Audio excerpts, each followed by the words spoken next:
Hoy vamos a meternos con una idea que, bueno, que de primera suena un poco oscura, ¿no? Casi contradictoria. Sí. La idea de que para aprender a vivir de verdad, primero hay que recordar que vamos a morir. Exacto. El material que tenemos delante nos propone justo eso, usar la conciencia de nuestra mortalidad, no para angustiarnos, sino como una herramienta potentísima para vivir con más urgencia, con más alegría. Y con propósito. Y con propósito, claro. Tenemos una mezcla de fuentes fascinante, desde estoicos como Marco Aurelio o Séneca, hasta un cepatero anónimo. O un presidente de Estados Unidos. Es una mezcla curiosa. Así que la gran pregunta es, ¿cómo es posible que pensar en el final sea la clave para empezar a vivir? Vamos a darle una vuelta a esto. Es que esa es la pregunta del millón. Y fíjate, no es nada nuevo, ¿eh? Es una práctica de sabiduría de las más antiguas que existen. El memento mori, ¿no? Justo, recuerda que debes morir. Y lo más fascinante no es la frase en sí, sino el objetivo. Nunca fue la morbosidad ni el miedo. Sino la claridad. La claridad, exactamente. Es como un filtro. Si miras tu vida a través de ese filtro, de repente lo que es esencial se vuelve nítido. Y todo lo demás, todo lo trivial, se difumina. Es el mejor antídoto contra el «ya lo haré mañana». Empecemos por la paradoja central, porque uno de los textos lo dice de una forma brutalmente honesta. Sí, es muy directo. Marco Aurelio llega a decir que somos, y cito literalmente, carne podrida en una bolsa. Uf, Es una imagen violenta. Te deja sin aliento. Cuesta pensar que un emperador filósofo se viera a sí mismo de una forma tan cruda. es una bofetada de realidad, desde luego. Pero es que esa es solo la mitad de la ecuación. ¿Cuál es la otra mitad? Pues que dentro de esa misma bolsa, frágil y que se va a podrir, hay una mente humana. Una conciencia que es como un espejo del cosmos, ¿sabes? Claro. Que es capaz de pensar en el infinito, de viajar en el tiempo con la mente. Somos finitos, pero podemos concebir lo infinito. Y esa dualidad es lo que somos, polvo de estrellas y materia en descomposición, todo a la vez. Y aceptar eso es la clave. Hay otra reflexión, esta de Blaise Pascal, que va en la misma línea y a mí me parece demoledora. A ver, Dice, el último acto es sangriento por muy hermosa que haya sido el resto de la obra. Te echan tierra encima y se acabó para siempre. cero romanticismo. Cero. Es el final. Es físico. Es definitivo. ¿Y ya está? Exacto. Y lo que se argumenta es que aceptar esto es liberador. Si asumimos que los dos extremos de la vida están fuera de nuestro control. El nacimiento y la muerte. Claro, nadie recuerda nacer y no seremos conscientes del momento exacto de morir. Son caóticos. Si aceptamos eso, nos quitamos un peso de encima. Te puedes centrar en lo de en medio. Ahí está. Toda tu energía, toda tu atención puede ir a lo que hay en medio. La obra. El tiempo que pasa entre esos dos actos. Y eso te obliga a preguntarte, ¿vale? Si el final es inevitable, ¿cómo demonios hago que la obra merezca la pena? Y aquí es donde la discusión se vuelve increíblemente relevante para nuestro día a día. Totalmente. Porque los textos lo conectan con lo que llaman el sonambulismo moderno. El vivir en piloto automático.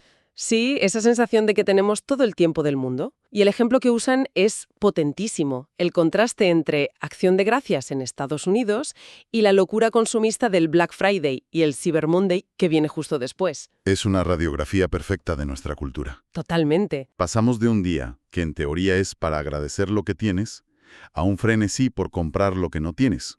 Y que muchas veces ni necesitas. Hay una frase que lo resume genial.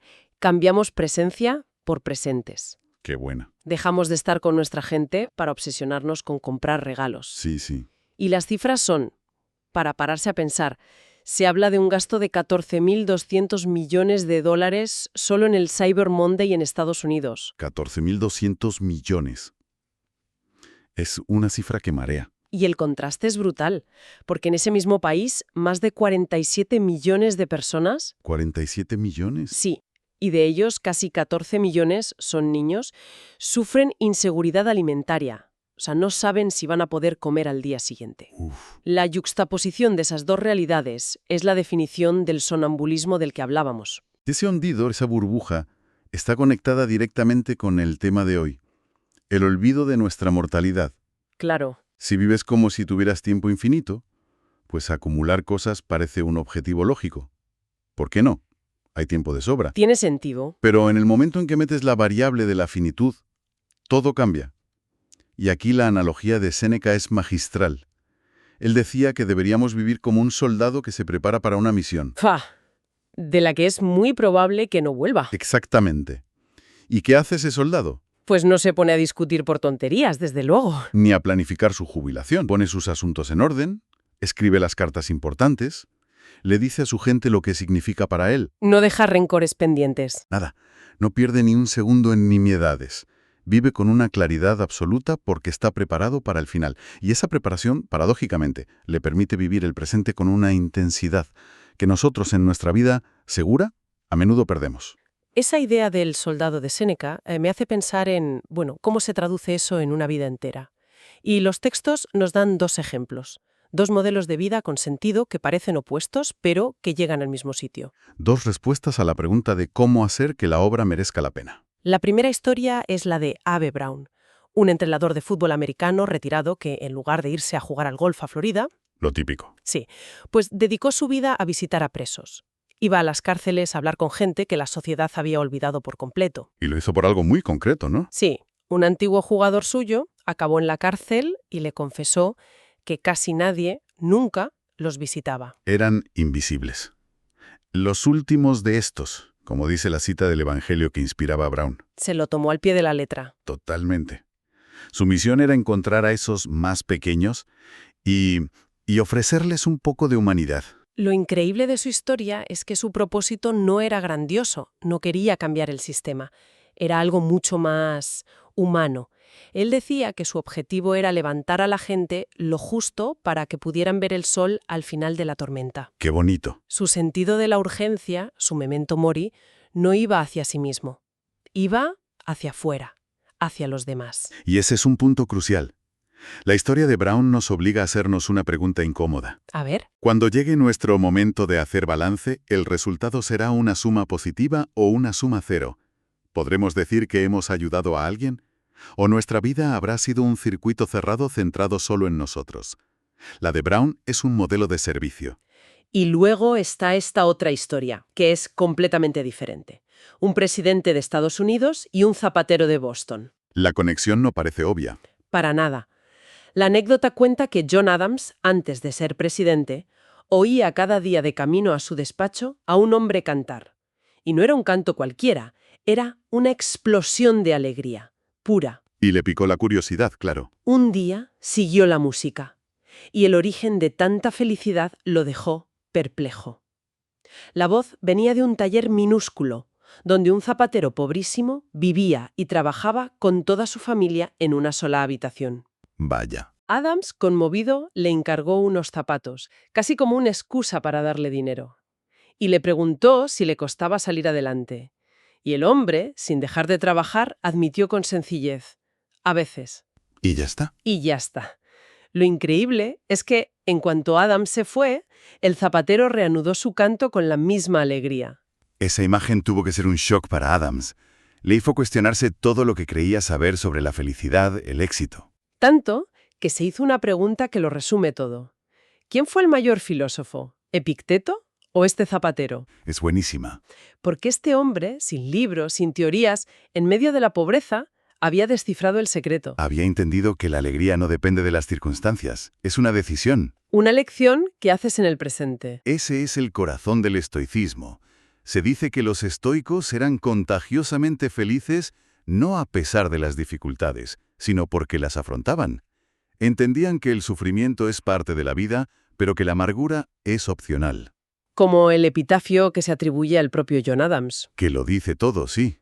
Después de una vida llena de triunfos, pero también de tragedias personales, escribe: penas sobre penas, decepciones sobre decepciones. ¿Y qué? A pesar de todo, este es un mundo alegre y feliz. Esa perspectiva histórica me parece un antídoto increíble contra la ansiedad de nuestro tiempo. Desde luego. Siempre pensamos que vivimos una época sin precedentes, que nuestros problemas son únicos, El mundo se está desmoronando por primera vez. que genera una angustia tremenda. ¿Pero es una ilusión?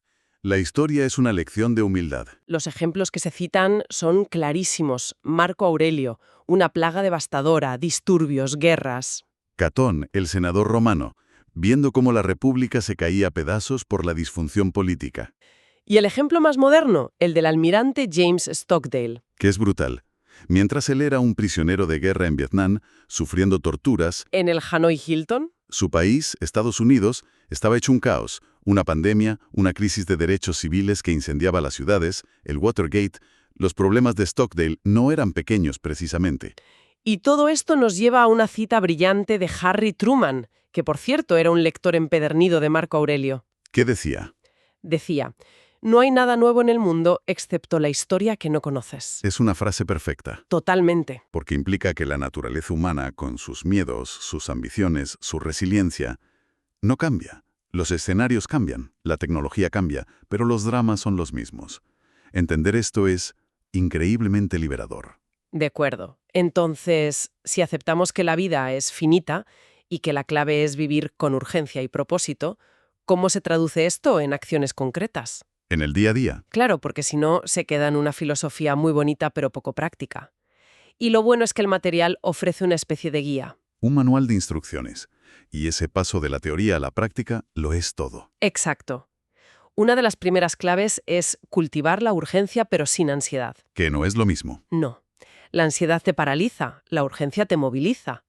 Entender que el tiempo es limitado es para que cada momento valga más. Otra idea es olvidar activamente los celos y la envidia. Que si lo piensas en el contexto del memento mori, son el mayor desperdicio de tiempo imaginable. Gastar tu tiempo, que es limitado, en desear la vida de otro, es una locura. Totalmente. Y hay una cita de John Wooden, el entrenador de baloncesto, que se menciona y que me parece fundamental. La de carácter y reputación. Esa. Preocúpate más por tu carácter que por tu reputación, porque tu carácter es lo que realmente eres, mientras que tu reputación es simplemente lo que otros piensan que eres. Y esa idea es potentísima aquí, ¿no? Porque la muerte es el borrado definitivo de la reputación. Claro. En tu lecho de muerte nadie habla de tu currículum. Se habla de quién fuiste. Si fuiste amable, si fuiste valiente. La muerte le da un peso increíble a esa lección diaria de construir tu carácter. Al final, es lo único que queda. Otra de las ideas prácticas que me ha llamado mucho la atención es el poder de reformular las tareas cotidianas. Sí, es un cambio de mentalidad pequeño, pero transformador. El ejemplo es muy simple. No veas la tarea de quitar malas hierbas como una obligación, sino como una recolección de nutrientes para tu jardín. Conviertes una tarea tediosa en un acto con propósito. Exacto. Y puedes aplicarlo a casi todo. Lavar los platos no es una obligación, es cuidar el espacio que compartes. Preparar un informe no es un suplicio, es tu contribución a algo más grande. Y la última idea, que creo que lo engloba todo, es la compasión. Hay una cita de un tal Brian White que nos recuerda algo muy básico. Nunca maduramos del todo, solo aprendemos a comportarnos en público. Es un recordatorio de que todos estamos improvisando. Todos llevamos nuestras batallas internas. Y si todos somos esa carne podrida en una bolsa, frágiles y temporales, ¿qué sentido tiene la arrogancia o la crueldad? La conciencia de nuestra mortalidad compartida debería ser la base de la empatía. Al final, hemos dado un círculo completo para llegar a la misma idea. Sí, Hemos explorado esta hermosa contradicción. La vida es valiosa precisamente porque es temporal. Nuestra fragilidad no es una debilidad, sino la base de la empatía, del servicio, de la alegría. es el motor que nos impulsa a vivir de verdad en lugar de simplemente existir. Y todo podría resumirse en una frase de Séneca con la que me gustaría terminar. A ver, Aquel que cada día le da los toques finales a su vida nunca anda corto de tiempo. Ese, creo, es el verdadero regalo del memento mori. no es un recordatorio de la muerte. Es un permiso para la vida. Y al final de todo este análisis, el material nos deja con una última invitación que es casi un desafío. Una frase que dice, sube a tu pequeño bote, entra en el océano y explora. La invitación está hecha. Ya no se trata de analizar o de pensar, sino de actuar. La pregunta final ya no es filosófica, es profundamente personal. ¿Cuál es? Cuando llegue ese último acto, que será sangriento sin importar lo demás, ¿de qué habrá tratado la obra? ¿De acumular cosas y guardar rencores? ¿O de servir, amar y apreciar la belleza incluso en medio de la dificultad? El reloj no se detiene. Y el mañana no está prometido a nadie.